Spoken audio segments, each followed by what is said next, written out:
Hi and welcome to the Geek Legion of Doom. This is a fantasy movie review, and I'll be having a look at In the Name of the King 3.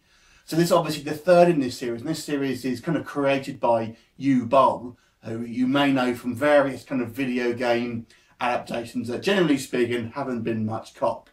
Now, I haven't seen the actual second movie of this one, so the first one starred Jason Statham, and that was kind of actually based on the Dungeon Siege video game, although it had very, very little to do with the actual game itself. And that one was purely set in a kind of fantasy realm.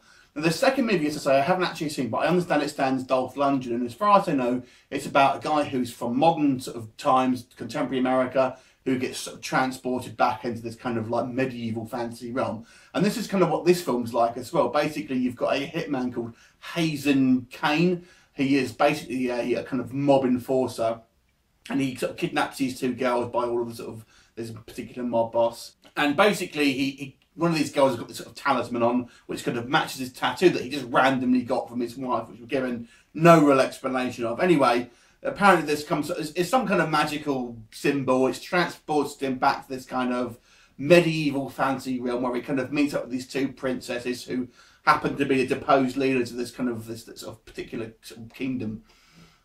And they end up sort of teaming up and sort of trying to overthrow this kind of her evil uncle who is kind of taking the throne and who has this kind of dragon on his side and things like that. Now, it kind of reminds me a little bit of Army of Darkness in a way, because this is where you have a kind of modern hero transported back to a kind of, a fantasy realm. Well, this one is pure fantasy rather than a kind of horror-based one, and really with no humour in it. Apart from one very amusing scene, I've got to say, which was quite well done, where we see our hero trying to kind of mount this horse, and he just can't do it, because he's obviously from contemporary America and has never ridden a horse, and it's actually quite a funny scene, and I did actually quite enjoy that. But to be honest, this film is it's going to get some flack, because this director, unfortunately, is well known for kind of putting out these kind of movies that aren't really much cop. So that his name alone is going to bring some discreditation to this movie. Although, to be fair, a couple of the films that he's made more recently have been a bit better. Now, I have to say, I kind of enjoyed the first half of this film, to a certain degree at least. Obviously, you've kind of got these sort of relatively sort of B-list stars like Jason Statham and Dolph Lundgren, and now he comes sort of Dominic Purcell, who's really a kind of more of a C-list star, if anything.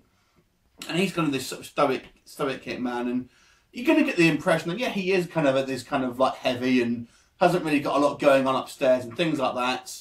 And, it's very simple plot. I mean, it's just basically him teaming up with these kind of villages, basically, to try and sort of take out this evil warlord. And when he sort of first discovers this kind of this medieval realm, like I said, it's kind of fun. The actresses who play the kind of these sort of princesses, they're quite pretty, but not overly so. And I quite like the kind of the chemistry between them. They're not the most brilliant actors, but to be fair, I think they're not speaking their native tongue. It's all filmed in Bulgaria, and it's actually set in a kind of fantasy version of Bulgaria. And that pretty much the whole cast is, apart from Dominic Purcell himself. So, the acting's a bit cheesy. It's so-so. But then you kind of get to the halfway mark, and it's kind of this nighttime raid on this sort of the rebels village. And from there, it just goes downhill. I mean, when that scene actually happened, I was like, what's that? Have the bad guys taken prisoners? The way it's edited, it doesn't make sense. And one minute you think that they've kind of taken all these prisoners, but then you think, why have they got weapons? Or like they've escaped. It doesn't make sense. And from there, it just becomes really tedious and kind of a generic sort of action film. And it's some stupid things. I mean, the kind of final confrontation between the kind of these two armies, this sort of the evil army or what have you, and this kind of like this small rebel force, which we're told has got 15 people in it. And then one thing, someone just shouts, "Stop fighting," and everyone does. Like that's gonna work. So that was a bit silly. I mean, one thing you'd expect is to sort of see, like Army of Darkness, you'll see a modern guy trying to kind of use his knowledge of modern worlds to sort of gain the upper hand. Doesn't really. He's got a gun, but he kind of runs out bullets within the first 5 minutes of being in this in this sort of medieval kingdom. So unfortunately, the latter half of the movie just becomes really stupid and a bit of a mess, which is a shame, because the first half of them was probably average. Not bad, not too bad, but not, certainly not a terrible movie.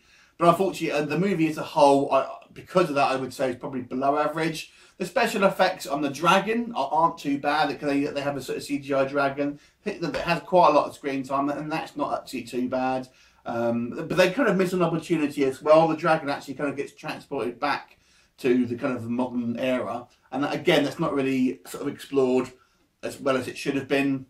I mean, to be honest, if you're watching this film, you're not really watching it for the kind of the gangstery modern era stuff. You want to see the sort of fantasy realm, and unfortunately, there's actually quite a lot set in contemporary. You know, I guess it's going to be Bulgaria, but you know, that's not what you watching this movie for. I would wager anyway. So it was a bit of a missed opportunity. I have to say it ended up being a little bit dull, a little bit of a sort of incoherent mess, particularly towards sort of second half. Not too bad first half, and kind of okay CGI for the dragon and stuff. I'm going to give this movie a 4 out of 10. Have you seen it? What did you think of it? Leave me a comment. I'll look forward to seeing you next time. Bye for now.